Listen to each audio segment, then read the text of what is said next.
Vamos a tocar un tema que a mucha gente le cuesta mucho trabajo de entender, ¿vale? Yo no digo que sea fácil, es complejo, pero complejo no es complicado. Complejo quiere decir que depende de muchas cosas, pero no las cosas son tan difíciles que no se puedan llegar a entender, o al menos empezar a entender, ¿de acuerdo? Así que yo voy a daros hoy premisas en las que hay algunos obstáculos que nos cuesta comprender esto, y algunas palabras clave que nos van a permitir comprenderlo. Fijaos, si es tan grande el problema, tan grande y tan universal, que el primer libro que se escribió de la Biblia se escribió con relación a este tema. Y es, ¿cómo puede ser, si Dios es un Dios bueno, decía Job, y yo no he hecho nada malo, que me esté pasando lo que me está pasando?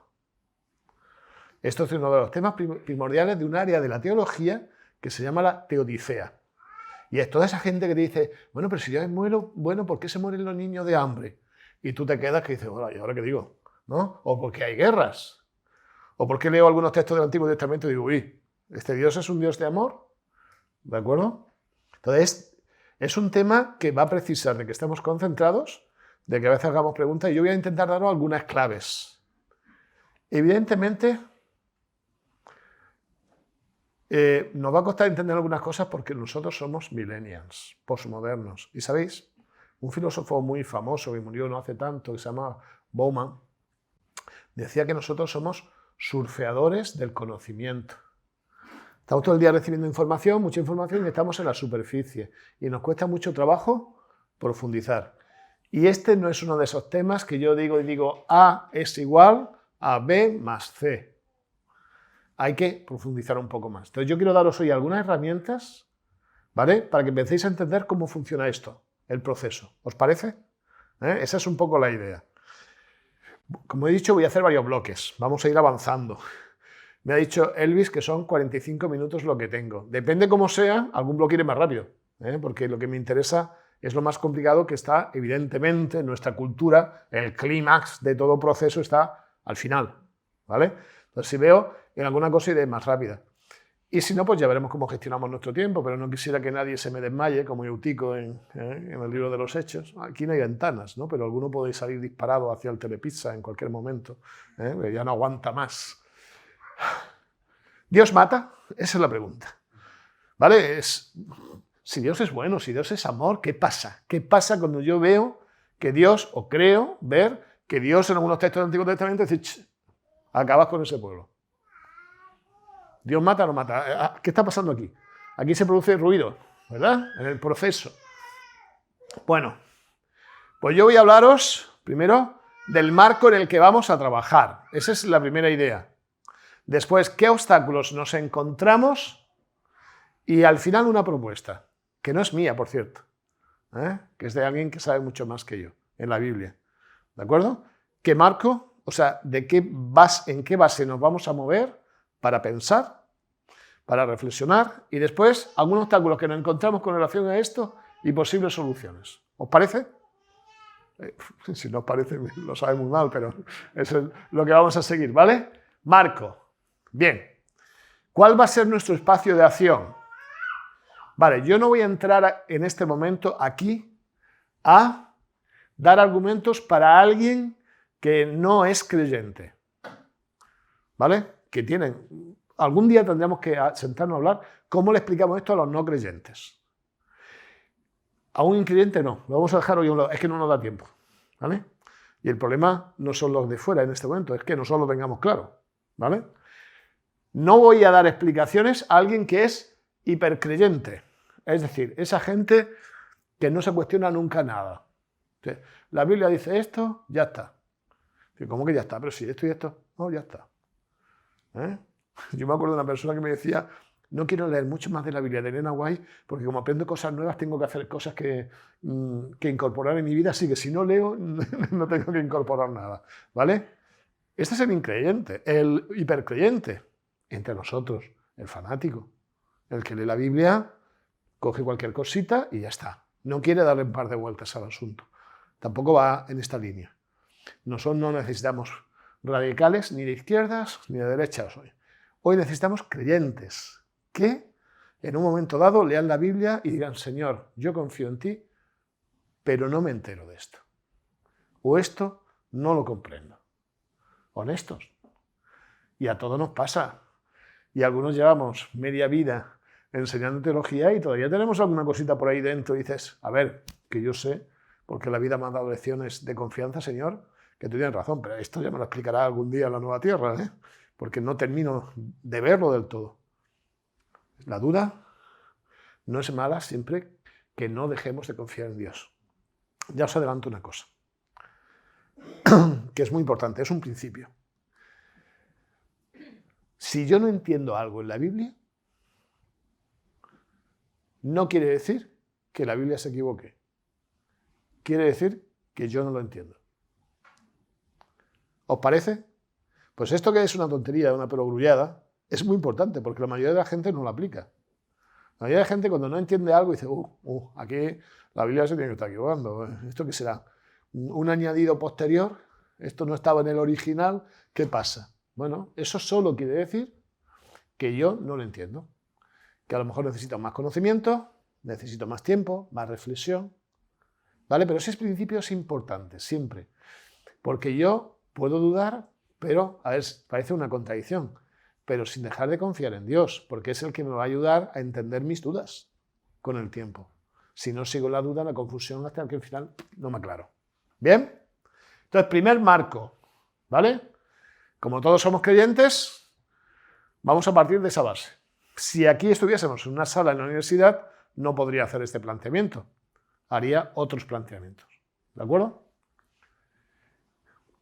Yo os he mencionado antes una palabra rara. Comento siempre a mi alumno en teología que nosotros aprendemos palabras raras para que parezcamos así como más importantes los teólogos, ¿no? Entonces soltamos algunas palabras. La teodicea es esa área de la teología, es más amplia que lo que he dicho, que trata todas estas cuestiones que uno da vueltas a la filosofía, a pensar cosas, a cuestionarse cosas sobre Dios, sobre su relación con el mundo, que no se terminan de entender. Un ejemplo clásico. Dios es todopoderoso, ¿verdad? Omnipotente, decimos, ¿no? Decimos todos los ovnis que se nos ocurre, se lo decimos a Dios. Es omnipotente, porque hace muchos años que alguien de broma dijo, ¿Dios puede crear una piedra tan grande, tan grande, tan grande que no pueda levantarla? O no la puede crear, por lo tanto no es omnipotente, o no la puede levantar, por lo tanto no es omnipotente. ¿Qué está pasando ahí? Pues ahí está la amiga Teodicea, que nos dice cómo podemos afrontar alguna de estas cosas. Este es uno de esos casos. Otro elemento. Y esto me gustaría destacar por si alguno, y creo que alguno tenéis alguna duda en relación a esto. ¿Qué método vamos a usar? Mirad, yo suelo decir en clase, y hace muchos años que llegué a esa conclusión, de que en realidad, a nivel de interpretación de la Biblia, solo hay dos métodos. La gente, no, que hay este método y este. No, en realidad solo hay dos métodos. El que se toma la Biblia en serio y el que no. De los que no se toman la Biblia en serio, hay los más famosos de dos tipos. Los del método histórico crítico, que bueno, esto no está inspirado, Dios no participa, Dios es un Dios distante, yo soy medio agnóstico, ¿de acuerdo? Y bueno, a saber, el hombre lo que escribió, lo que se le ocurrió en ese momento, cuestionamiento de la inspiración, toda esa historia, evolución y tal, ¿vale? Pero luego está el otro extremo, y es el que piensa que hay cosas alegóricas. No, esto no es literal, esto no coincide con lo que yo pienso, esto es ilustrativo, esto es alegórico, esto es simbólico. ¿Sabéis que estas dos maneras han sido las maneras más famosas de la historia de no tomar en serio la Biblia? El método histórico crítico porque directamente no cree en la Biblia. Eran gente muy lista, genios de la espiritualidad, pero eran gente. No hay una participación de Dios en el proceso. Y los otros es, a saber si lo que quería decir era esto y era un símbolo y tú das la interpretación que quieres. ¿Sabéis? El método alegórico es muy interesante porque tú puedes hacer decir a la Biblia lo que quieras. El método histórico crítico no dice nada, la Biblia. Pero en el otro tú la usas para decir lo que quieras. Y cuando quieras. Tú eres Dios. No es Dios quien se ha revelado, es tú el que haces uso de la comprensión de la Biblia Entonces, por lo tanto, tú eres Dios. Nosotros usamos un método, la Iglesia Adventista, que intenta respetar la palabra de Dios, nos guste o no, la entendamos o no. Porque, como decía antes, si no la entendemos, la culpa no es de la Biblia, es que no la entendemos. A ese método le llamamos método no crítico y no alegórico, pero entre nosotros, método histórico-lingüístico. Otros le llaman histórico-gramatical. Ese es nuestro método, que es estudiamos el contexto, estudiamos la historia, estudiamos las palabras y intentamos sacar una conclusión. Una conclusión en su momento de la historia y una conclusión atemporal, para siempre. Esto lo siento por mis alumnos de exégesis, que los pobres están ya agobiados de escuchar esto un montón de veces. ¿De acuerdo? Es una conclusión que está por encima de los tiempos, que no tiene elementos culturales, pero hay un primer elemento básico. ¿Bien? ¿Seguimos en el marco? ¿Lo tenemos claro el marco? Esto es importante, porque es sobre lo que vamos a trabajar luego. Bien. Nos encontramos con dos problemas. Dos problemas en todo lo que vamos a hablar hoy. Primero, problema de coherencia. Yo veo en un texto X que define a Dios como Dios es amor, y luego me voy a otro texto donde parece que dice que Dios envía a su ejército a matar un montón de gente. Pero, a ver, algo no va bien. Si esta palabra es una palabra inspirada y es santa, algo no me funciona. ¿Cómo coligo esto? Primer problema. Segundo problema de disonancia. Que, por si lo queréis decir así, en la próxima escuela sabática, como no hay muchos mayores aquí, cuando encontréis con algún mayor, se puede decir, no, es que tú tienes un problema de diteísmo. Se van a pensar que tienen algo más grave que lo que tiene. Nuestra estructura mental es grecorromana. Nosotros pensamos como pensaban los griegos y como pensaban los romanos. Esa es nuestra manera de pensar y se nota cada día, incluso sin darnos cuenta. Sin darnos cuenta, nosotros tenemos expresiones, maneras de pensar, de proceder. Voy a dar un ejemplo muy curioso. Nosotros esperamos que un sermón haga una introducción, o haga un desarrollo, luego haga una conclusión, ¿verdad? Lo más importante, al final. Mentalidad greco-romana. Un hebreo no pensaba así. Entonces, nosotros a veces tenemos un problema greco-romano y es que para nosotros es o una cosa u otra. No pueden ser dos cosas a la vez. Es lo que nosotros llamamos análisis. Nosotros, para entender algo, tenemos que partirlo en trocitos, pequeñitos. Entonces, vemos los trocitos y decimos, ahora lo entiendo. Pero la mentalidad de la Biblia es una mentalidad de síntesis. Ve el paisaje completo. Ve todo. Claro, esto cambia muchas cosas. Por ejemplo, un hebreo de la época de la Biblia nunca va a discutir el famoso problema de fe-obras. Y dice, fe, otro, obra. Un hebreo diría, pero ¿qué dice? Las dos cosas, ¿no? Si yo tengo fe, tengo obras. Y obro por la fe. ¿Sí o no? Pues nosotros tenemos un problema. Y es que no sabemos entender un Dios que nos supera. Entonces, o para nosotros Dios, un Dios, puede ser bueno o malo. Voy a ser más específico.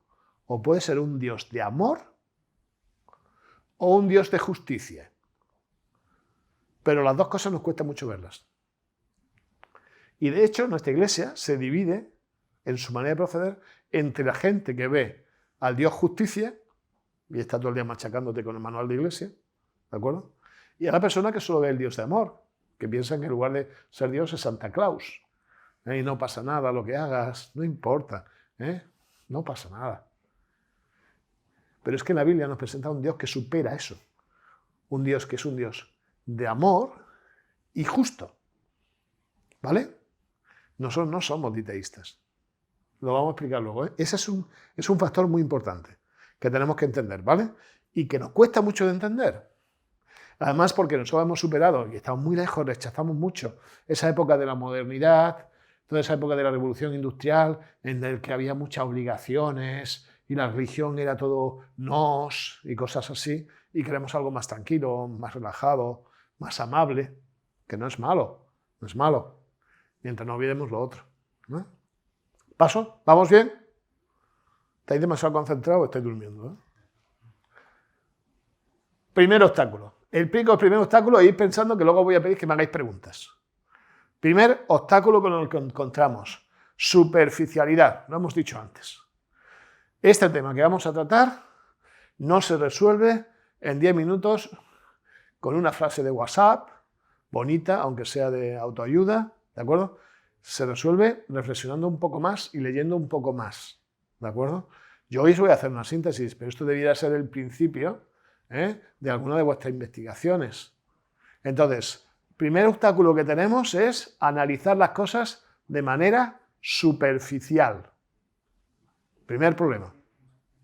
¿Sí? Cualquier cosita, cualquier respuesta rápida. No sé si os dais cuenta, pero cada vez cuesta más que la gente retenga muchos datos mucho tiempo. Cuesta mucho. Si supera un meme más de cierto, bueno, un YouTube, un vídeo de YouTube, más de ciertos minutos ya no lo vemos. 5 minutos, yo más de 3 no me aguanto, más de 3. Cuidado. Superficialidad. Pues bueno, para entender el tema de la violencia en el Antiguo Testamento, yo tengo que empezar diferenciando, cuando aparece la palabra guerra, al menos 4 conceptos de guerra. ¿Cómo puede ser que hubiese? Pues sí, lo había. Claro, nosotros somos culturas que no somos culturas que viven en entornos belicosos. Si viviésemos en Afganistán, sabríamos más de este tema, pero nosotros vivimos en zonas de paz. Hay 4 conceptos que nosotros vamos a analizar. Primero, guerras de religión. Segundo, si alguien quiere, yo aprecio a la gente que toma notas, pero si alguien quiere, le he pasado en el pendrive el PDF de esta presentación a la gente de Megafonía 1 y Megafonía 2. ¿De acuerdo? ¿Sí? Segundo, guerras de expansión o venganza. Tercero, guerras santas. Y por último, guerras de Yahvé. Por cierto, yo lo adelanto ya, esto es como un spot publicitario. La única guerra de todas las que aparecen ahí, que a veces envía Dios, es la última. ¿Vale? Os va a sorprender alguna cosa que vamos a comentar en esta tarde. ¿Avanzo? ¿Vamos bien? Por lo tanto, primera palabra clave hoy. Primera palabra clave. Más conocimiento. O sea, la palabra conocimiento es una de las palabras en conocimiento que hay en la Biblia, en hebreo es muy bonita. Es binyan, viene de un verbo baná, que significa construir. O sea, para el pueblo de la Biblia, el conocimiento era como un Lego, ¿vale? Que tú vas colocando piececitas y al final dices, oye, mira qué castillo, ¿no? La estrella de la muerte, ¿de acuerdo? Alguna cosa de estas así. Entonces, nosotros en nuestra vida, con el paso de años, tenemos que ir colocando nuestras piececitas de Lego en su lugar adecuado para que nuestro cerebro esté al final medio amueblado, que funcione medio bien. Entonces, primera cosa, no podemos abordar estos temas sin ir más allá de lo superficial. Hay que hacer algo de conocimiento, ¿vale? Estoy tentado todo el rato a hacer spots publicitarios del seminario. Si queréis saber más, estudiad con nosotros en la Facultad de Teología. Lo siento, me tengo que controlar en esta historia. Segundo obstáculo, y aquí vamos a analizar las guerras de religión. Nosotros tenemos tendencia a ver el mundo de la Biblia desde nuestro mundo. Agarrar esto. Hacemos una proyección de nuestra realidad. Cuando nosotros vemos a las señoras estas, bueno, los cuadros de nacimiento de Jesús, de esos cuadros holandeses, de Rubens, Rembrandt, y ve a todo el mundo ataviado como si fuesen holandeses del Renacimiento, nos reímos y decimos, este pintor qué poco sabía, si no vestían los pastores, ni los magos, ¿verdad? Ellos hacían una proyección de su realidad. Nosotros, sin darnos cuenta, hacemos lo mismo. Entonces, a veces, cuando nos acercamos a la Biblia, nosotros podemos acercarnos con el concepto de guerra de religión. ¿Por qué? Porque lo hemos visto en películas o en el entorno en el que estamos, hemos ido a hablar en las noticias, escuchamos sobre los talibán en Afganistán y nos creamos imágenes de esto. Muchas gracias. Ahora mismo no hace falta, pero puede ser que si me hacen alguna pregunta difícil. Por ejemplo, las cruzadas. Las cruzadas eran una guerra de religión. El Islam tiene Jerusalén, vamos contra Jerusalén. Y ahí tenemos a Orlando Bloom, era Orlando Bloom, ¿no? El que era. Como un héroe yendo hacia... Es triste porque al final nuestros conceptos de historia son de Hollywood, ¿no? Estamos mal, ¿eh? Pero bueno, la yihad, la llamada a la guerra desde el lado del Islam, la Inquisición. Y uno va un día de visita a Valladolid y ve una de las plazas principales de Valladolid, el lugar donde quemaban a los herejes. Eso eran guerras de religión.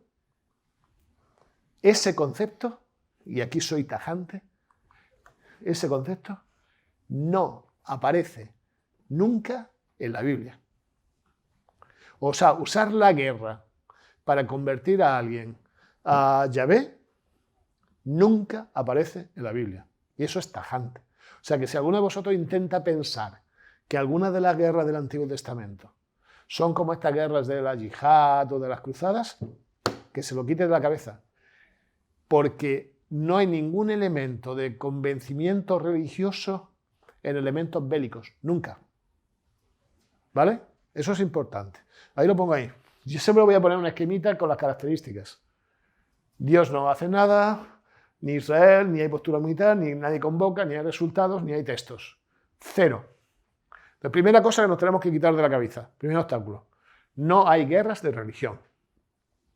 ¿Bien? Eso ya nos quita, ¿eh? Ya no hay que pensar en que esto es como el Islam mosqueado, que se carga a la gente y cualquier terrorista poniendo bombas en cualquier sitio. Fuera esa imagen de nuestra cabeza. Segunda cosa, eso, bueno, la palabra clave tiene que ver con la libertad.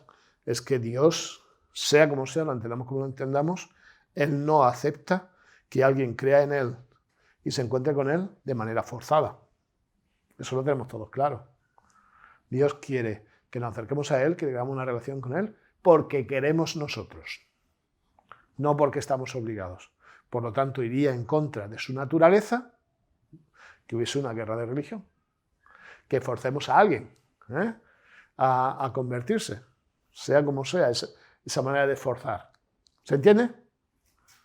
Preguntas hasta aquí. Si queréis cortamos, si alguien tiene alguna pregunta. ¿Vamos bien? Seguimos, esto es como los juegos. Este era el level 1. Vamos al siguiente nivel, vamos complicando, gamificamos esto. Segunda cuestión. Guerras de expansión o de venganza. Aquí nos encontramos con un obstáculo que es el de la hermenéutica plana. ¿Sabéis cuál es la hermenéutica plana? La interpretación plana es cuando yo cojo cualquier texto de la Biblia y lo interpreto sin pensar quién lo dijo, cuándo lo dijo, en qué momento lo dijo, quién lo hizo, quién no lo hizo. Eso es plano.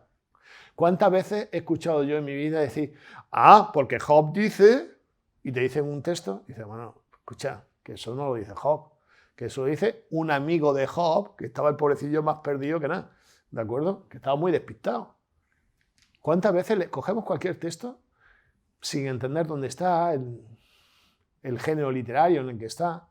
Vosotros, a ver, aquí a nadie le gusta el fútbol, ¿verdad?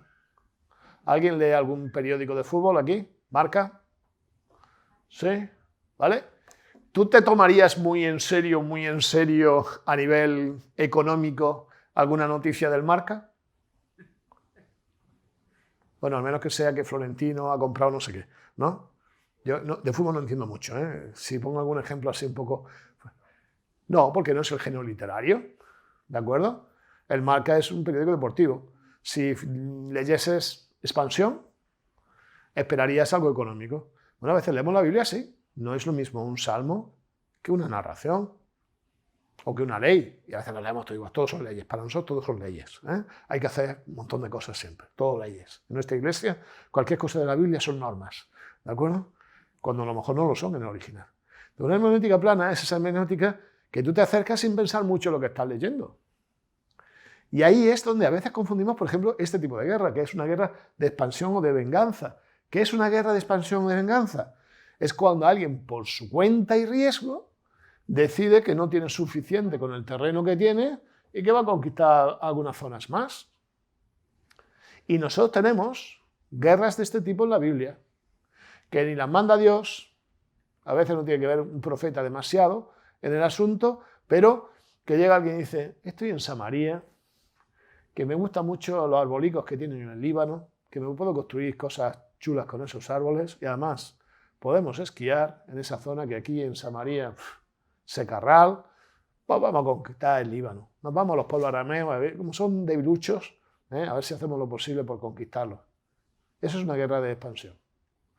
O de venganza, que te atacan sin que tú esperes y tú le devuelves el ataque. De estas tenemos unas cuantas en la Biblia. Entonces, lo primero que tendríamos que ver es, ¿esta guerra tiene que ver algo Dios con ella? Pues no. Dios es un agente pasivo. Pues tienes un rey, casi siempre del norte, del reino de Israel, un rey que se lo sube a la cabeza, Jeroboam, que quiere expandirse, quiere tener mucho comercio y se dedica a conquistar lugares. Este tipo de guerra tampoco nos afecta en nuestro concepto de Dios, ¿verdad? El primero no existe, pero este no nos afecta porque Dios no tiene nada que ver con esto. Aunque hay a veces algún profeta, pero es que también había falsos profetas en la Biblia, Había un que otro zumbaillo que se decía, vamos contra no sé qué. Ha habido esto siempre, Fija, muy poquitos años antes de que Jesús naciera, un Mesías, falso Mesías egipcio, llegó a Jerusalén y dijo que se fuesen con él, que iban a crear una nueva tierra y que él abriría el Mar Rojo. Así que se llevó un montón de gente a la orilla del Mar Rojo, todo el mundo esperando que llegase y como Moisés se le abriese el mar. Los ejércitos romanos tranqui esperaron a que llegasen al mar y cuando llegaron al mar, ¿qué pasó? ¿Qué crees que pasó? Ni uno vivo. Falsos profetas, falsos mesías, han habido mucha gente y ha convocado a cosas que Dios no pedía, ¿no? A veces nos pasa en nuestro entorno, No tenemos gente que dice, lo que Dios quiere es tal cosa, y tú dices, uy, no, esto no sé si es lo que Dios quiere. Esto es una venada que le ha pegado a alguien y está haciendo que todo el mundo vayamos por ahí, ¿no? Por lo tanto, segundo concepto, no nos afecta a nosotros. Tenéis la guerra, sobre todo los Jeroboam. Los dos Jeroboam que hay en la Biblia eran tíos que eran muy así, que les gustaba mucho esto del guerreo y tal, de irse, se aburrían de estar en casa. Paréntesis, yo me enrollo mucho. ¿Os he oído alguna vez la expresión los idus de marzo? En marzo, en el mundo griego, en el mundo mediterráneo, griego y en alguna zona del Próximo Oriente también, la gente se iba a la guerra. No se iban a la guerra en invierno, se iban a la guerra cuando empezaba a hacer buen tiempo. Se habían pasado el invierno en casa, aguantando niños, la mujer que no me trae suficiente leña, mosqueado, eran machistas, por eso digo lo de la mujer. En aquella época y tal, entonces llegaba marzo y decía, que me gustaría quedarme en casa, pero es que me tengo que ir a la guerra, que ya vendré allá por septiembre. Se irán, los idus de marzo. De ahí viene marzo de Marte, ¿no?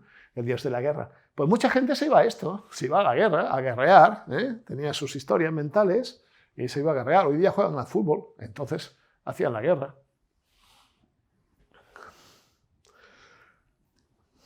No lo voy a decir, lo digo más adelante. El concepto es que nosotros tenemos que buscar la verdad que hay detrás de los textos. En este caso, la verdad nos dice que yo tengo que ver si Dios ha enviado o no esa guerra. Esta es una guerra de reacción. Me han atacado, ataco. Me interesa más terreno, ataco. Ya llevamos 2. Seguimos al siguiente nivel. ¿Vamos bien hasta aquí? Ahí ver. Bueno, yo tengo una pregunta y es, ¿cómo, en la última parte de la guerra, cómo afecta el concepto de que Dios controla todo y está al tanto de todo con ese concepto de que en este caso Dios no se involucra en ese tipo de guerras o en ese tipo de... Casi siempre van a ser reyes que son idolatras. Tú vas a tener grandes periodos, ahí ver en la Biblia, en que no hay monoteísmo. O hay politeísmo descarado, tienen varios de esos, o una variante que se llama enoteísmo, que es, en teoría Dios es el Dios máximo, pero tiene un montón de diosecillos. Casi siempre estos pueblos están muy imbuidos por esas religiones cananeas, en las que hay otros dioses y esos dioses son sangrientos, son violentos. Los Baales son dioses violentos. Moloch Baal, por ejemplo, era un dios muy agresivo, muy violento. Esa es parte de la explicación del proceso. Ellos no están muy... Es como cuando tú dices, todos los adventistas son iguales, pues hay de todo. Hay gente que se entera más y quien se entera menos, ¿no? Y hay gente que los ve haciendo cosas que dice, ¿y esto? ¿Y este es adventista? Pues sí, pues es que, pero a lo mejor no he entendido todas las cosas, ¿no? Entonces tú observas los Jeroboam están vinculados con Israel, Samaria, reino del norte, que era un reino próspero económicamente, pero no destacaba precisamente por tener reyes muy creyentes, ¿no? Por ahí iría la línea de la explicación. ¿Va bien así? ¿Bien? ¿Alguna pregunta más? Interesante, ¿eh? Venga. Guerras santas. Aquí tenemos que hacer una evaluación. Y antes lo dejaba caer. Una cosa es que Dios me diga a mí algo que tengo que hacer y yo diga que tenemos que hacerlo. Y otra cosa es que yo diga que hay que hacer algo porque es lo que Dios quiere. ¿Se entiende la diferencia? Bien, pues ahora empezamos ya a matizar en el siguiente nivel. Una guerra santa es cuando alguien hace algo en el nombre de Dios sin que Dios haya dicho que lo haga. Y una guerra de Yahvé es cuando Dios ha dicho que lo haga. ¿Bien? Y aquí está el meollo de la cuestión. Porque la mayoría de las guerras que nosotros encontramos en el Antiguo Testamento, no todas, pero la mayoría, son guerras santas. El pueblo se viene arriba y dice, hemos conquistado Jericó, nos vamos a comer todo Canaán. Y Dios no le ha dicho que sigan atacando ninguna ciudad. Y los tíos siguen y pierden batallas. Y además con pueblecillos pequeños. El otro día predicaba de eso Carlos. ¡Ay! Los tíos, una aldeilla de nada, esta no la liquidamos. Después de lo que hemos hecho, que hemos tirado una de las murallas más fuertes de Canaán, esto no lo comemos y les pegan por todos lados. Los de ahí. Esa es una guerra santa. Dios no dice que hagan eso, ¿de acuerdo? ¿Entendéis? Por lo tanto, y evaluar a Dios sería un problema, porque es que yo soy quien ha dicho que es Dios quien lo dice, no lo dice Dios. ¿Sí? Esto no pasa nosotros muchas veces. A mí me ha pasado en la iglesia de la que soy miembro, ¿no? Yo ya he escuchado varias veces, lo que el Señor quiere es que hagamos una nueva iglesia. Y todos damos dinero para la nueva iglesia. Lo que el Señor quiere es que ampliemos esta iglesia porque la otra no la vamos a hacer. Ya ampliamos la iglesia. Y luego te llega otro y dice, lo que Dios quiere es que tengamos más dinero para hacer otra nueva iglesia. Aclarémonos con tanta interpretación de lo que Dios quiere, ¿vale? Que a lo mejor lo que Dios quiere es que nos reunamos en paz tranquilamente, sea donde sea, ¿no? Esa es un poco la idea. Eso pasaba. Claro, el problema es que allí decían, vamos contra tal, ¿eh? Y ellos ponían el nombre. En las guerras santas, ahí parece que a veces que Dios parece indicar algo, pero la mayoría de veces es pasivo, ¿de acuerdo? La actitud de Israel es activa. Si él quiere ir a la guerra, tanto si es agresivo como defensivo, porque tiene las dos vías, ¿de acuerdo? Casi siempre es un líder el que convoca.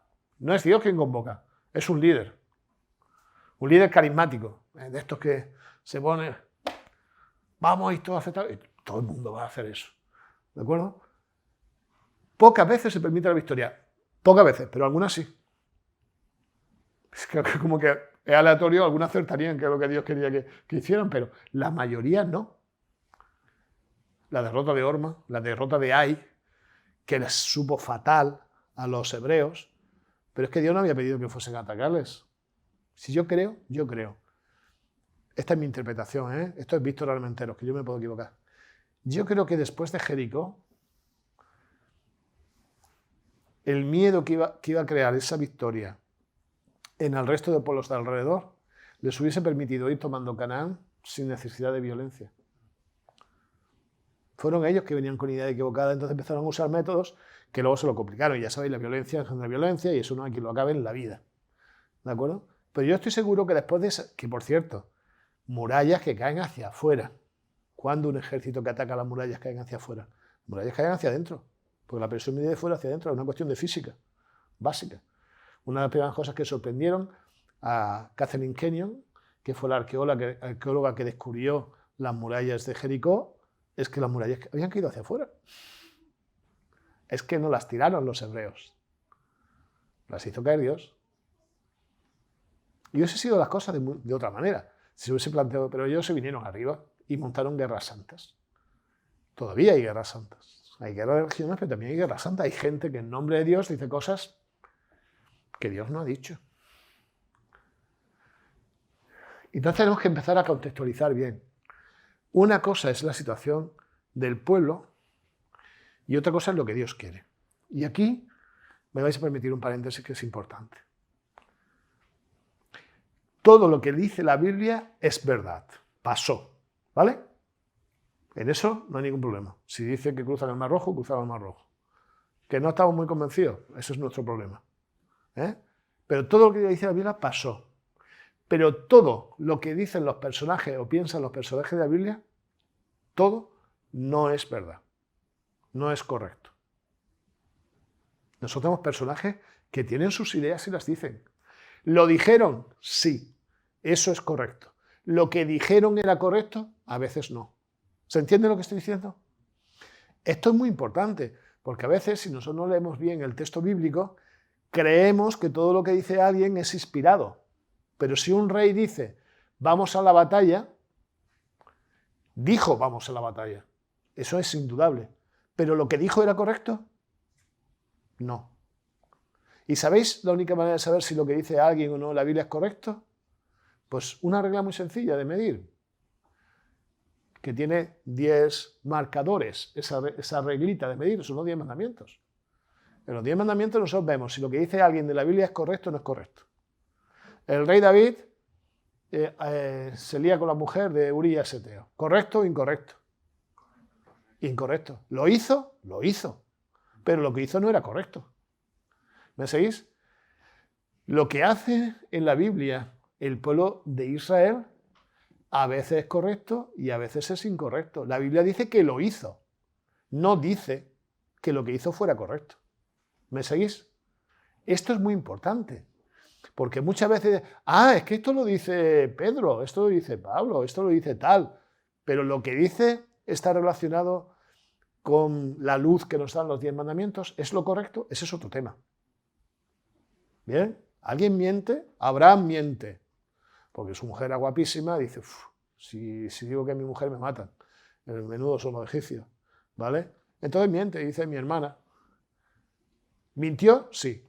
¿Es correcto? No. Abraham tiene un hijo con su esclava. ¿Lo hizo? Sí. ¿Es correcto? No. Esta mentalidad tenemos que empezar a desarrollar. Nosotros leemos la Biblia a veces sin filtro. Todo lo que leemos no lo creemos. Hay que parar y decir, a ver, esto lo dice tal personaje, pero lo que está diciendo es algo a la luz de lo que me dicen los mandamientos, de lo que dice Jesús, ¿correcto? No siempre. Nosotros vamos a encontrar guerras santas que no eran correctas. ¿Se hicieron? Se hicieron. ¿Era lo que Dios quería? No. ¿Vamos bien? Por lo tanto, hemos desarrollado el concepto de adecuación. ¿Delante de qué estoy? Yo siempre pongo este ejemplo porque me gusta mucho, pero es que me pasaba. Hubo una época con Esther que vivíamos aquí, en Sagunto, en un ático, y por las mañanas temprano cogíamos el ascensor. ¿Qué piso era? ¿El séptimo? Un séptimo. Y a veces nuestros vecinos se metían en el ascensor. Imaginaos, Esther y yo y los dos vecinos. El ascensor no era muy grande. Ahí todo el mundo apretado. Sexto piso. Quinto piso, las gotillas empezaban a caer. Esa gente ahí dentro. Cuarto piso. Y allá por el tercero se me decía, va a hacer buen tiempo hoy, ¿verdad? ¿Está hablando del tiempo? No, dice, ya no aguanto más, estoy presionado, mi umbral está súper amenazado y tengo que hablar de cualquier cosa. En realidad lo que está diciendo es, tengo muchísimas ganas de que llegue a la planta baja y que nos salgamos los cuatro. ¿De acuerdo? A veces nosotros tenemos que aprender a ver en el texto lo que dice el texto. Porque la misma frase, la misma expresión en diferentes momentos y en diferentes lugares no es lo mismo. Club de exploradores. Están deseando hacer una excursión. Y el niño lleva una semana diciendo, nos vamos a ir ¿a dónde? A algún sitio de esto de por aquí. Al Garbí. Y se levanta por la mañana y dice, parece que va a hacer buen tiempo. ¿A que no es lo mismo? El contexto depende. Pues no leamos así la Biblia. Que la leemos como muy plano, ¿vale? Contextualicemos. ¿Quién lo dice? ¿Por qué lo dice? ¿Lo que dice es correcto? ¿No es correcto? No pasa nada si decimos lo que dijo Moisés no era correcto. Si lo que hizo no era correcto. ¿Pasa nada? ¿Qué va a pasar? ¿Va a venir Moisés? ¿Nos va a decir algo? No. Ya está. Y media. Me he pasado los 45 minutos. Y estamos en mitad del meollo. ¿Qué hacemos? Lo he hecho adrede. Creo adicción y ahora ya...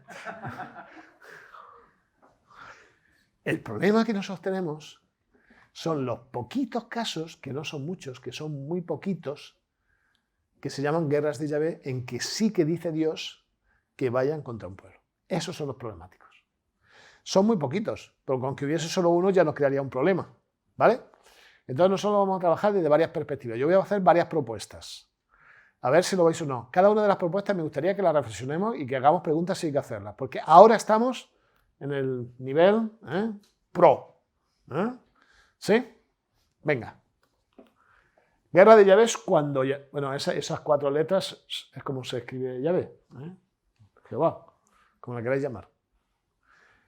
Y aquí tenemos un problema que se llama el diteísmo, que lo explicaba antes.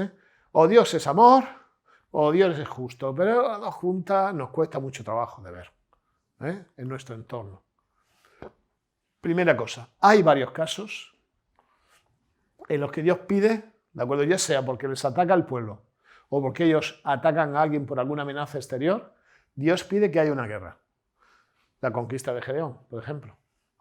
Las campañas contra Madián, alguna de las campañas de Josué, que él dice, el Señor me ha dicho que vayamos a tal y tal cosa. Y en contra sería más fácil de explicar, porque si te atacan, tú te defiendes, ¿vale? Pues cuando atacan los filisteos el tema de Silo, Samaria con Salmanasar, aunque ahí Dios lo resuelve a su manera. ¿Habéis dado cuenta que alguna de las batallas más graves no participa el pueblo, que el milagro de Dios? Una batalla. ¿Recordáis esa batalla en la que van a atacar a un ejército y dice Dios, los músicos delante? Los músicos van detrás, van dando ánimo, pero si ponen a los músicos delante no dura la música, nada y menos. ¿Cómo que los músicos delante? ¿Vale? Y coloca a los músicos delante y no tienen que hacer nada.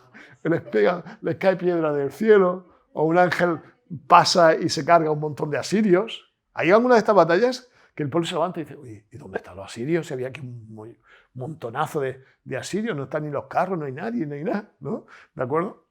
Hay veces que Dios participa con otras vías, pero hay algunas que usa el pueblo. Jericó, por ejemplo. Ese es el problema, ¿no? Ahí sí que tenemos un problema. Vamos a ver algunas características de cómo eran las guerras de Yahvé. Y ya veréis qué curioso, ¿vale?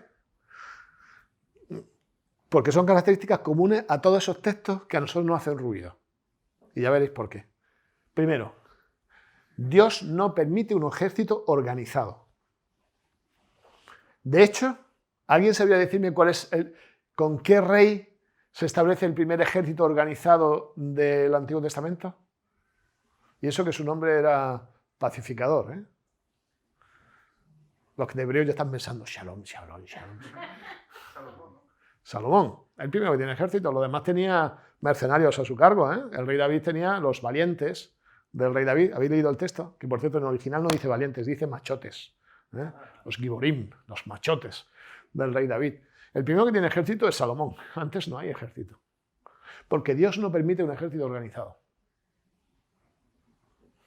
Porque su objetivo no es que haya guerras de Yahvé. Las guerras de Yahvé son un extremo de la situación de resolución de conflictos.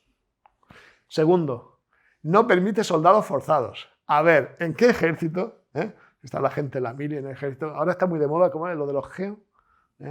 ¿Habéis visto?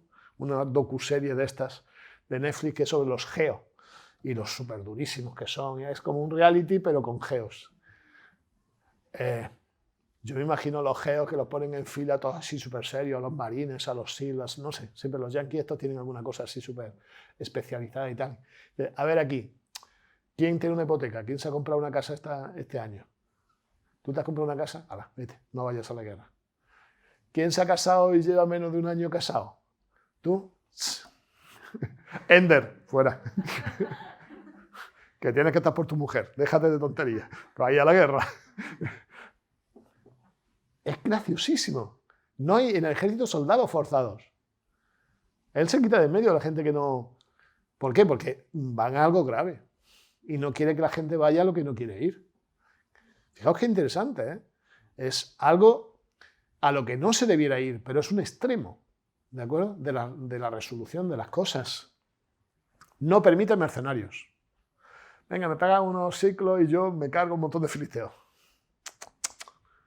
La guerra de Yahvé no permite. La otra sí, las guerras santas, las de avances, las de venganzas, pero en la guerra de Yahvé no. No hay mercenarios, están prohibidos. Una más, solo convocan los profetas.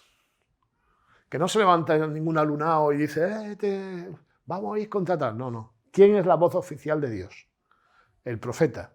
No un profeta falso, el profeta. Pues es el quien convoca. Nadie más, ni un rey. Fijaos que estamos hablando de algo muy excepcional. Y quien gana las batallas no es el pueblo. Quien gana las batallas es Dios. Que esto en su época era muy relevante, porque los dioses verdaderos para ellos en Canaán eran los dioses que ganaban batallas, fuese como fuese.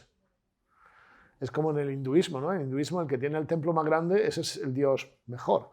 Porque tiene unos templos, todo el mundo, cada dios tiene un pedazo de Vishnu y tal, unos pedazos de templo. Aquí el dios que ganaba más batallas, ese era. En la guerra de Yahvé, quien gana batallas es Yahvé, no el pueblo, no un general, no una estrategia, porque ese no es el objetivo. ¿Vale? Sigo, más cosas. ¿En qué contexto envía Dios una guerra? Primero, en un contexto de idolatría. A ver, y cuando hablamos de idolatría, no es un poco esa actitud disonante que te puede tener algún joven, algún mayor hoy día. Que hoy estoy en la iglesia y esta noche en la discoteca y no sé qué. No, no. La idolatría era mucho peor que esto.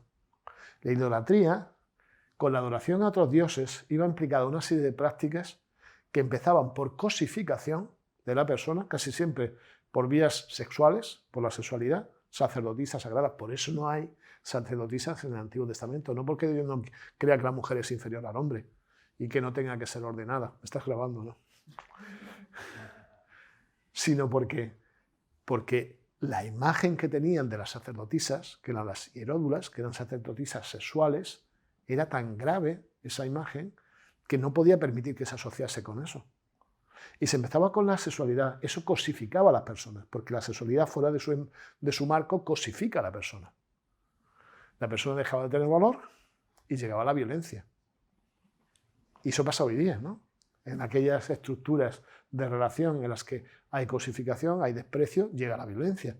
Y a la violencia más violencia. La idolatría llegaba al extremo de pedir sacrificios humanos. Moloch, Baal, exigía la muerte de los primogénitos.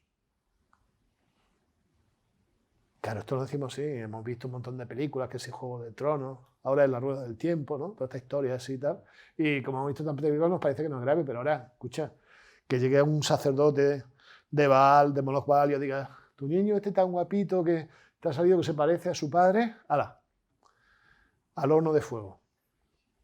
¿Vosotros nunca habéis pensado por qué reaccionan tan violentamente el pueblo cuando descubren en Elías con los sacerdotes de Baal, que reacciona el pueblo de manera salvaje? ¿Por qué reaccionan tan bestias cuando se dan cuenta que Baal no tiene poder? Porque estaban hastiados de las exigencias violentas de esos sacerdotes y de esos dioses. Entonces reaccionaron de una manera salvaje. La idolatría, no nos engañemos, no era un tema menor, era muy grave. Muy grave. Cuando Dios habla contra la idolatría, es que no era que se ponían a poner incienso a la diosa Astarte, no. Es que al lado de esto había sacrificios, había gente que padecía, ¿de acuerdo? Y eso era muy grave. Segunda cosa, existe en este mundo un conflicto cósmico. Nosotros los adventistas tenemos mucha suerte porque el Espíritu de Profecía nos ha permitido entender por qué pasan las cosas malas. Las cosas malas no pasan porque Dios quiera. Las cosas malas, aunque Satanás se esfuerce en desdibujar esa imagen de nuestra mente, pasan porque un grupo de seres se enfrentaron a Dios, propusieron un modelo distinto de gobernanza que deteriora al ser humano en todos sus sentidos. Y cuando Dios envía in extremis una solución, como puede ser el diluvio, es porque ya se ha llegado a un momento en que esa degradación es tan grande que no hay solución. Y nos cuesta entender esto en una sociedad amable como la que nosotros vivimos, pero hay veces en que no hay solución. Pero es que estamos en un conflicto cósmico. Es que estamos muy cómodos, pero es que se está librando a nivel universal una batalla brutal. Y esa convicción nos la da el Espíritu de Profecía. Es decir, a ver, que yo no entiendo muchas cosas, pero tengo la tranquilidad de que en Cristo estaré en un mundo en que esto no pasará. Esa perspectiva no la tiene mucha gente, por eso mucha gente no entiende a Dios y culpa a Dios de cosas que promueve Satanás. Una cosa más. Dios es el Dios del universo. No nos equivoquemos. No es Santa Claus. Dios es un Dios que nos quiere como nadie nos quiere. Y nos quiere tanto que por eso es justo. Yo el otro día me escribía un amigo, me decía, no entiendo esto que estamos viendo hoy, esto de las batallas, de que la gente muera, que perezca y tal, porque ahora todo hay una corriente que se llama universalismo en algunas de nuestras iglesias, en que Dios va a perdonar a todos al final, sean pecadores o no. Pues mira, Dios no puede hacer eso, perdonadme, porque es justo y porque nos quiere. Porque si alguien odia las cosas buenas, no le gusta estar con las cosas buenas, rechaza las cosas buenas, imaginaos que los metáis en un espacio por la eternidad solo con cosas buenas. Qué tortura, ¿no? Pues fijaos, alguna gente no estará en la tierra nueva por amor, porque habrá desarrollado un carácter que le haría ser infeliz constantemente en ese espacio. A mí me pasa, yo aquí donde me veis soy poco sociable, soy más bien tímido, me veréis en pocas fiestas y cuando estoy deseando que se acabe la fiesta. A mí sería una tortura que me hiciesen relaciones públicas de algún sitio. Y tenés que estar todo el día. Sería desgraciado. ¿De acuerdo? Hasta en eso Dios muestra su bondad. Aunque nos cueste, ¿eh? Nos cuesta llegar tan lejos, ¿verdad? Porque nos cuesta, y ya veréis por qué nos cuesta. Dios se pone a la justicia, o pone su justicia a la brutalidad. Y empezamos a pensar que lo que pasaba en algunos relatos del Antiguo Testamento era brutalidad. A ti te violan a tu chica y tú la cortas a trocitos y la envías a las diferentes tribus de Israel y de Judá. La violan y la matan. La manada. Bestias. Y tú al día siguiente llegas y la cortas en trocitos y mandas una mano a una tribu o una oreja a otro sitio. ¿Qué mundo era ese? Eran muy brutos. Perdonad. Hay periodos, el libro de los jueces es uno de los periodos oscuros de la humanidad. O sea, cuando hablamos de métodos, claro, es que hablamos de métodos, aquí a alguien le hablas un poco fuerte y ya lo estás acosando. O le dices alguna cosa. No, aquella gente no hablaba fuerte, aquella gente pegaba un tajo. ¿De acuerdo? Eran muy brutos. No perdamos, no dibujemos esa imagen. ¿De acuerdo? Una cosa más. Dios es Dios de todas las naciones. Dios no desea que haya daño para nadie, ni siquiera para las que se ponían a Israel. Esto no se nos tiene que olvidar. En ese sentido, con esas características, es que nosotros tenemos que dejar de pensar de o Dios solo justo, o Dios solo amoroso, misericordioso. Dios es las dos cosas. Y hace justicia porque nos quiere, y la justicia que hace está llena de amor, aunque no la entendamos. ¿No ha pasado nunca? No sois jóvenes. Tenéis un niño pequeñito que le encanta el chocolate o el azúcar. Y se come un dulce, y se come un segundo dulce, y al tercero dice, vaya tarde que nos va a dar el niño. Sobredosis de azúcar, ya verás. Y en un momento dado dice, ya está, ya no se come más azúcar. Eres malo, no sé qué, ¿por qué no me des con lo bueno que está el huevo Kinder con el regalito de dentro? No sé qué. ¿Yo soy malo? No.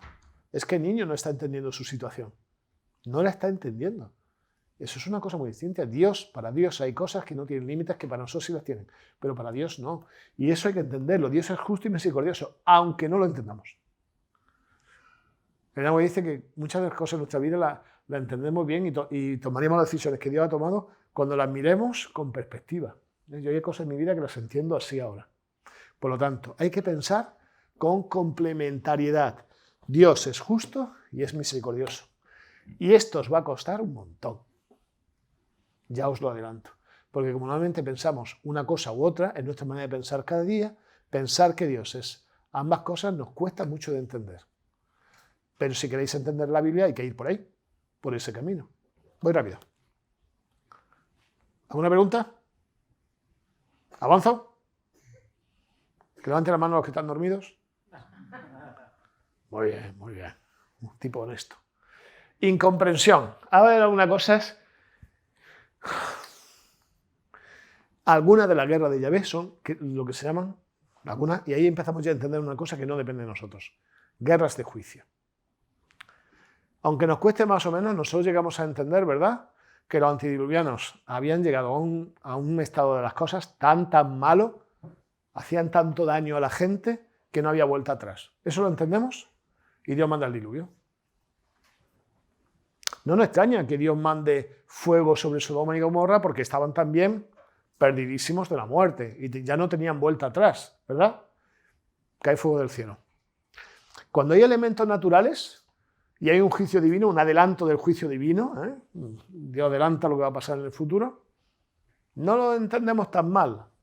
El problema es cuando el elemento que se usa no es el agua o no es el azufre y el fuego, es una persona. Ahí nos cuesta. Pero nosotros tenemos juicios divinos donde el elemento en el que actúa el juicio, ese adelanto del juicio final, son seres humanos. Ahí nos cuesta y nos tiene que costar porque no vivimos esa cultura. Ni nos gustaría vivir esa experiencia. Ni creo que tengamos que emular esto. Esto Dios lo pedía. No era algo que entiendo que nosotros tengamos que tomar por nuestra cuenta. Esa es la parte complicada. Es decir, está usando a seres humanos para un juicio. El juicio es correcto. Si Dios tiene que pedir, con lo que Dios nos quiere, que mueran hasta los niños, qué mal tendría que estar la cosa para que Él tenga que pedir eso en ese momento. Profesor, Sí. en ese punto, por ejemplo, le hago una pregunta. Yo veo, usando el diluvio como ejemplo, hay muertes de niños, como has dicho. No sé si estaría equivocado, no sé si tú me podría ahora. Sería, aunque sea por un juicio divino, y en cierto modo, como bien has dicho, una antelación del juicio que vendría, pero los niños todavía aún no son conscientes. Podría decir que sería una muerte física, pero no una muerte eterna. Muy bien. Muy buena pregunta, que es lo que yo quería decir ahora. Nosotros miramos el mundo desde nuestras capacidades, no desde las capacidades de Dios. Y lo que has dicho es muy correcto. Es decir, yo lo voy a explicar. Incapacidad. El ser humano tiene la capacidad de dar vida. ¿Bien? Ahí estamos bien, ¿de acuerdo? De hecho, esto se promueve bastante en nuestra cultura, ¿vale? Al menos al proceso. Tiene capacidad de quitar vida, pero el ser humano tiene incapacidad de devolver una vida una vez que ha desaparecido. ¿Sí o no? Esto nos condiciona. Y como yo tengo la tentación de ver a Dios como yo soy, eso, voy a dar un ejemplo muy gracioso. La gente suele ver a Dios como son las estructuras familiares en las que están. Algún día aquí os lo vamos a explicar si queréis. Pero depende de tu estructura familiar, así ves tú a Dios de una manera o no. Entonces, como yo puedo dar vida, pero si alguien la pierde no puedo devolvérsela, para mí eso es muy grave. Es gravísimo. O sea, si alguien mata a alguien, es muy grave. Si yo sin querer o queriendo mato a alguien, es muy grave porque no le puedo devolver la vida. Sí. Esta incapacidad me condiciona teológicamente porque Dios es capaz de dar la vida, pero es capaz de quitarla y volverla a dar, porque es Dios. Por lo tanto, lo que para mí es un gran drama, de hecho las películas hay dos elementos que son siempre los básicos, ¿no? Amor o muerte. El gran drama de nuestras vidas es que alguien muera. Ese es el gran drama. Para Dios es drama cero. Es drama cero. Para Él, pausar la vida de un niño que está sufriendo, que lo están violando, que están abusando de él, gente violenta, y decir, mira, criatura, te quiero, pausamos tu vida y en cuanto llegue a la nueva tierra, vuelve a vivir en otro entorno. Eso no es un problema para Dios. Esa es la convicción que nos da el espíritu de profecía, el saber que Dios a esa gente le puede volver a dar la vida. Que no le dará la vida a aquel que ha decidido personalmente vivir una vida de tal manera que sería un desgraciado en un entorno sin violencia y sin buenas relaciones. Pero si Dios dice en algún momento que todos fallezcan, ¿de acuerdo? Puede ser un drama para la gente, sobre todo para el que hacía que falleciesen esas personas. Pero en realidad para Dios no es un problema, porque Él le va a dar la vida en el momento que Él quiera. Y esto tenemos que empezar a verlo así, porque Dios no somos nosotros. Nosotros tenemos límites, Dios no. Y esa es una explicación que a mí me parece básica. Nosotros no podemos devolver la vida. Dios sí. Y aquí hay una discusión de poder. De poder. Lo que Dios puede nos quiere. Mirad, se ha usado guerras de Yahvé para emitir juicios divinos y eliminar pueblos que eran malvados, pueblos que hacían cosas que ya no... Si alguna vez leéis el texto bíblico, Elena White, lo que dice sobre el periodo antediluviano, es que ya no había límite, la maldad era tan grande, la violencia era tan grande, ¿de acuerdo? Había tanta de mezcla de cosas, ¿de acuerdo? Que el ser humano no podía llegar más allá, había llegado al límite. Entonces la mejor solución era que no hubiese más, porque el resto, por esa brutalidad, por esa situación, iban a vivir sufriendo. El deterioro humano era tan grande, ¿de acuerdo? Hacía tanto daño que era mejor que no estuviesen.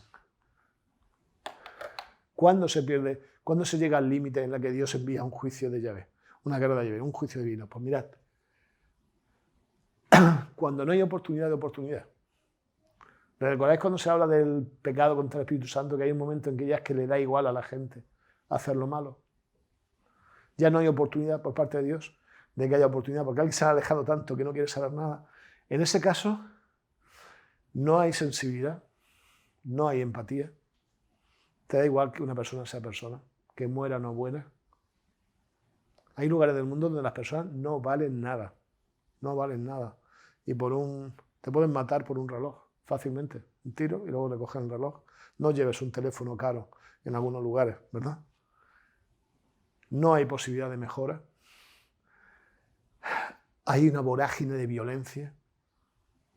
Claro, nosotros no lo hemos vivido, pero vosotros sabéis esos lugares donde hay niños que son constantemente violados por familiares, en situaciones de agresión, de violencia. Sin embargo, hay mucha brutalidad y mucho sufrimiento. Cuando se llega a ese límite extremo, Dios no puede aguantarlo más. Sea agua, sea azufre y fuego, o sean personas con espada, acaba con esa situación, porque esa situación ya no tiene solución en este mundo. Pero para muchas de esas personas, los agredidos, los pobres que sufren la violencia, esas personas sí, dejan de sufrir en ese momento para disfrutar en la nueva tierra. ¿Interesante? Es difícil de entender, es complejo, ¿no? Pero ahí está. Bueno, y eso es otra cosa. Oportunidad. Cuando la oportunidad se pierde in extremo, Dios usa la vía necesaria para que el mal sea el menor posible. Todo esto no tendría lógica si no lo miramos desde el prisma que miran los cristianos las cosas, que es el prisma de Cristo. Nosotros tenemos una interpretación cristocéntrica, ¿no? Perdón, paso. Nuestra vida a veces de ver a Dios es verlo desde textos que no son distantes contextualmente. Vamos a verlo desde el ojo de Jesús, porque desde el ojo de Jesús, Jesús dice, yo quiero que tú vivas en libertad. ¿Lo dice Jesús? Yo quiero que vivas en la verdad, no en la mentira, no en una situación de rayos, sino con profundidad de conocimiento. Yo quiero que te adecues, que contextualices, de manera que trates a la gente bien, sea la condición en la que estén. Yo quiero que tengas una cosmovisión como yo la tengo, viendo con los ojos de mi Padre, que quiere a la gente, que mire las cosas complementariamente, que no seas tan limitadito a ver una cosa u otra, sino que puedas ver el paisaje completo, que reconozcas quién tiene poder o no tiene poder. Y nosotros somos incapaces de muchas cosas. De hecho, nuestra fuerza viene de reconocer que no podemos. ¿De acuerdo? Cuando yo digo no podemos, es una de las mayores fuerzas que tengo, porque entonces tengo que ponerme al lado de quien puede. Por eso todo lo puedo, ¿quién? En Cristo. ¿Vale? Estoy haciendo una dependencia. ¿De acuerdo? Todo lo puedo. Poder, oportunidad. Jesús da oportunidades en cada instante. E implicación. Dios se implica. El modelo del Dios de verdad, el Dios que no ha podido desdibujar Satanás, es Jesús. Y a través de ahí tenemos que ver a Dios. Estas son algunas herramientas para que empecéis a vislumbrar de otra manera el Antiguo Testamento. Os doy un último detalle. La gente dice, ¿por qué aparece tan poquito la palabra amor en el Antiguo Testamento y tanto en el Nuevo Testamento? ¿Sabéis que ahí tenemos la culpa a los traductores? Tradicionalmente hay una palabra en hebreo, Hesed, que se ha traducido por misericordia. Pero Hesed es que yo me alegro cuando alguien a quien quiero está alegre, me entristezco cuando está triste, le ayudo cuando veo que tiene necesidad, le apoyo en todo momento. A ver, eso no es misericordia. Eso es amor.